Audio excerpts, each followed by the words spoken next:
I want to talk about my predictions for Sunrise on the Reaping. It comes out in 3 months.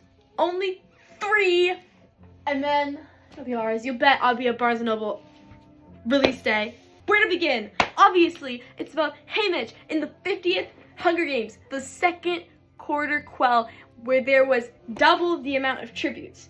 Now, before I go into my theories, what do we know about the quarter quell so far? Well, in Catching Fire goes into a lot of it, saying that Haymitch went in with, a lot of other kids, a lot of others. 48 kids went into the games, and he won. Obviously, he's the only other living District 12 victor. The only other people we really know about that were in there is a girl he befriended in the games. He befriends in the arena, he befriends a girl named Maisley Donner, who is the aunt of Madge, who gives Katniss the Mockingjay pin, and the Mockingjay pin used to belong to Maisley before she died in the Hunger Games. So Haymitch was allied with her until eventually they broke off. Haymitch had a big fight with someone at the end, and he used the force field in the arena against his opponent and bounced an axe and killed him or something. And the captain wasn't happy about that, so they killed everyone he loved. But this post from the Pan Am Propaganda Instagram account says that everything we know about the 50th Hunger Games is wrong. So what actually happens in Sunrise on the Reaping? Let's talk about it. When Sunrise on the Reaping was announced, it was said that it was going to focus a lot on propaganda. And at first, that led a lot of people to theorize, including myself, to theorize maybe this wasn't going to be from Haymitch's perspective, because how can you be influenced by propaganda from within the games? So I thought it might be from the perspective of someone outside the games, or even President Snow again, as he changes what people think as the games are happening. But now we know for a fact it's in Haymitch's perspective, opening on the morning of the Reaping for the 50th Hunger Games, when Haymitch is 16, I believe. So obviously he's going to go to the games. And I think the propaganda part is that everything we know about the games, from Catching Fire, from the tapes that Katniss and Peter are watching, is wrong. I think that those tapes have been influenced or cut weirdly to change what actually happened. And this book's going to show us what actually went down in that arena. Now, whatever it was, it must be pretty bad, because Haymitch has not talked about it the whole series. I mean, obviously Bro's traumatized. Bro has been through some stuff. So what actually happened? Well, obviously he wins, and obviously the Capitol's mad at him. But I always thought that, just throwing an axe off a force field, that wasn't actually that much. So why would they, kill his girlfriend and mom or whatever just for such a small thing? I think he must have done more that they then removed from history because they thought that it was too much. What would that be? I don't know. Another theory that, crossed the minds of me and others is, is there going to be more romance in this book?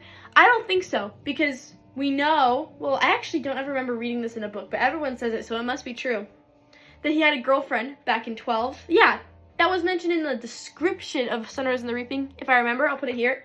Am I right? Am I wrong? Yeah, so he already has a girlfriend, so I do not think that there'll be any romance between him and, Maisley in the arena.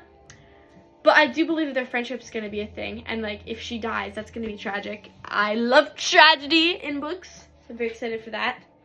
And I think everything we know is wrong, and I think a lot of this book is going to focus on what happens after the games. At least I really hope that the games don't take up the whole book. Because, for example, with Ballad of Songbirds and Snakes, only about a third of the book was actually in the games. The rest was before and after.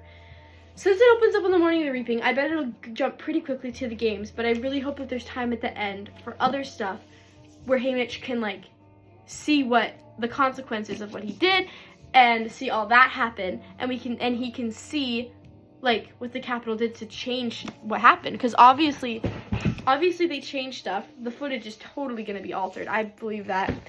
And I bet that this is going to make Haymitch mad, and that's what causes the Capitol to get even more mad at him and, kill his family because he wouldn't comply with them. So I just really hope that it has more after the games, Also, there's a chance we could see Katniss's mother or father in this book, considering that Katniss's mother said that she was friends with Maisley Donner before she went to the games. So there's a possibility we could see Katniss's mom and maybe finally even learn her mom's name. We don't even know Katniss's mom's name, and she's a pretty relevant character, I'd say. Maybe even her dad too. I think that'd be crazy to see like the early days of the romance between the Everdeens. Oh my goodness. I would eat that up even if it was just like a little snippet. That would be really good. Now I've talked like what I think is gonna happen in the book somewhat. I don't really have that many theories. The casting. The movie was announced along with the book, which is like odd, but that is what happened with Ballad of Songbirds and Snakes as well. And people are already throwing out all sorts of fan casts. All of them are men in their mid to late 20s, and that makes me so mad because this is a teenage boy. He doesn't look 28. It's gonna make me so mad. They have to cast someone good. The casting for Ballad of Songbirds and Snakes was so good. So good. They could have looked a little younger, of course. They always could look younger. But it was really good. Now, of course, they're gonna choose an actor that looks like movie Haymitch, which is like blonde hair, blue eyes. But in the book, Haymitch is supposed to look like Katniss, who's like, you know, darker olive skin and dark hair and gray eyes. So obviously he's not gonna look like that in the movie, even though that's how he looks in the books. That's pretty much all the thoughts I have on Sunrise and the Reaping. I will be there the second that book comes out. I'm reading it in like 20 minutes, I swear. Thanks for watching.